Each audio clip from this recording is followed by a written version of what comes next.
আসসালামু আলাইকুম বন্ধুরা, কেমন আছো তোমরা সবাই? আশা করি খুব ভালো আছো। আলহামদুলিল্লাহ, আমিও খুব ভালো আছি।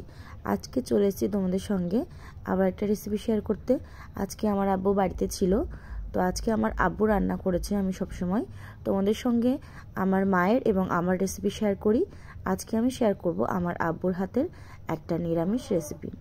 আজকে যে রেসিপিটা আমি শেয়ার করছি সেটা কিন্তু একেবারেই আমার মা হেল্প করেনি, আমার আব্বু একাই করেছে। কারণ আমার আব্বু যখন বাড়িতে থাকে না, গাড়িতে যখন থাকে তখন অনেক দূরে দূরে যায় কাজে, তখন কিন্তু গাড়িতেই রান্না করে খেতে হয়। বাড়ির খাবার অতটাও খেতে পারে না, অনেক দিন পর পর ট্যুরে যায়, তো অনেক লেট হয় বাড়িতে আসতে, এবং সেখানে গিয়ে নিজেরা রান্না করে খাই। আর সেখান থেকে কিন্তু আমার আব্বুর হাতটা খুবই পাকা রান্নার দিক দিয়ে। আমার আম্মুকে কিন্তু আমার আব্বুই রান্না শিখিয়েছে।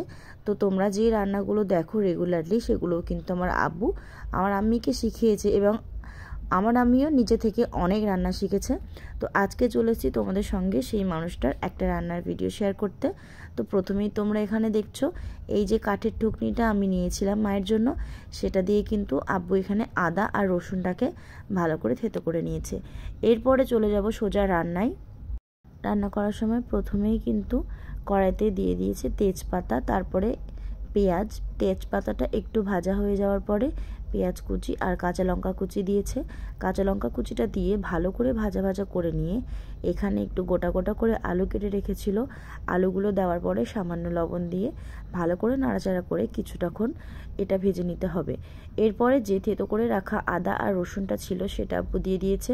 অন্যান্য সময় যখন রান্না করি তখন কিন্তু আদাটা ভালো করে শিলে বেটে তারপর দেওয়া হয়। আজকে রান্নাটা একেবারেই অন্যরকম, অন্য একটা মানুষের, সেই জন্য অন্য একটাভাবে রান্নাটা করা হয়েছে। এরপরে ছিল একটু পাকা টমেটো, পাকা টমেটোগুলোকে আব্বু কেটে রেখেছিল। এরপরে এই আলুর সঙ্গে টমেটোটা দিয়ে ভালো করে কষিয়ে নিতে হবে, খুব সুন্দর করে নাড়াচাড়া করে মশলাটাকে একেবারে ভেজে নিতে হবে। এরপরে ছিল বাঁধাকপি, বাঁধাকপিটাকে একটু একটু করে এর মধ্যে দিয়ে দিতে হবে। আগে থেকেই এটা কেটে রেখেছিল খুব সুন্দর করে। এবারে এটা কিন্তু আমরা সেদ্ধ করে রাখিনি, তোমরা চাইলে সেদ্ধ করতে পারো, কিন্তু অনেকেই বাঁধাকপিটা সেদ্ধ করে রান্না করে। আমরা বাঁধাকপি সিদ্ধ করে রান্না করি না, সেটা কিন্তু ভালো হয় না। সবাই তো সমান খেতে চায় না, কিছু কিছু মানুষের কিন্তু অন্যান্য একটু টেস্ট লাগে, সেই জন্য যে যার মতো করে রান্না করে। তোমরা যারা রেগুলার আমার ভিডিও দেখো তাদেরকে অনেক অনেক থ্যাংক ইউ আমার ভিডিওগুলো দেখার জন্য। আর আমার ভিডিওতে অবশ্যই কমেন্ট করে জানাবে রান্নাগুলো কেমন লাগলো। আর ভিডিও দেখার পরে লাইক করতে একদম ভুলবে না। তোমরা যদি চ্যানেলের নতুন বন্ধু হয়ে থাকো সাবস্ক্রাইব করে পাশে থেকো। তো বাঁধাকপিটা এখানে দেখছো অনেকটা সময় হয়ে গেছে, এখানে কিন্তু বাঁধাকপিটা থেকে অল্প একটু পানি ছেড়েছে। এই পানিটার মধ্যেই বাঁধাকপিটা 50% সেদ্ধ হয়ে যাবে, এখানে কিন্তু আলাদা কোনো পানি দেওয়া লাগবে না। এটা থেকে কিন্তু রান্নাটা অন্যরকম একটা টেস্ট হবে। এর মধ্যে একটু বাটা মশলা লাগবে, যার মধ্যে ছিল জিরে বাটা। জিরেটা কিন্তু ভাজা ছিল, তোমরা চাইলে কাঁচা জিরে ইউজ করতে পারো, সেটা অন্যরকম টেস্ট হবে, কিন্তু ভালো লাগবে। এরপরে জিরেটাকে খুব সুন্দর করে ভেজে নিতে হবে। রান্নাটা এখানে একদমই কষানো হয়ে গেছে, তোমরা দেখতে পাচ্ছ বাঁধাকপিগুলো পুরোপুরিভাবে সেদ্ধ হয়ে গেছে। এরপরে বাটা মশলাটা এর মধ্যে দিয়ে দিতে হবে। প্রথমে হালকা একটু পানি দিয়ে দিলাম, পানিটা দেওয়ার পরে একটু ভালো করে নাড়াচাড়া করতে হবে। এরপরে চলে যাবে হলুদ।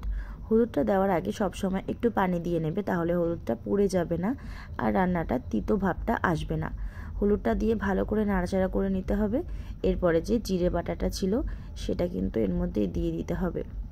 তোমরা দেখছো এখানে কিন্তু খুব অল্প পরিমাণেই পানি দিয়েছি, তার আগেই কিন্তু রান্নাটা পুরোপুরিভাবে হয়নি, কিন্তু অনেকটাই হয়ে এসেছে।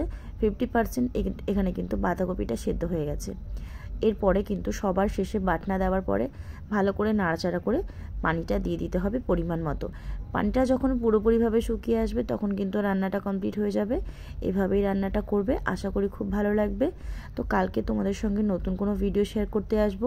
আজকের মতো এই পর্যন্তই। রান্নাটা ভালো লাগলে অবশ্যই কমেন্ট করে জানিও, চ্যানেলটি সাবস্ক্রাইব করে রেখো বন্ধুরা। আর ভিডিওতে একটি লাইক করতে কিন্তু একদম ভুলবে না। কালকে চলে আসবো নতুন ভিডিও নিয়ে। আজকের মতো এই পর্যন্তই, সবাই ভালো থেকো, খুদা হাফিজ।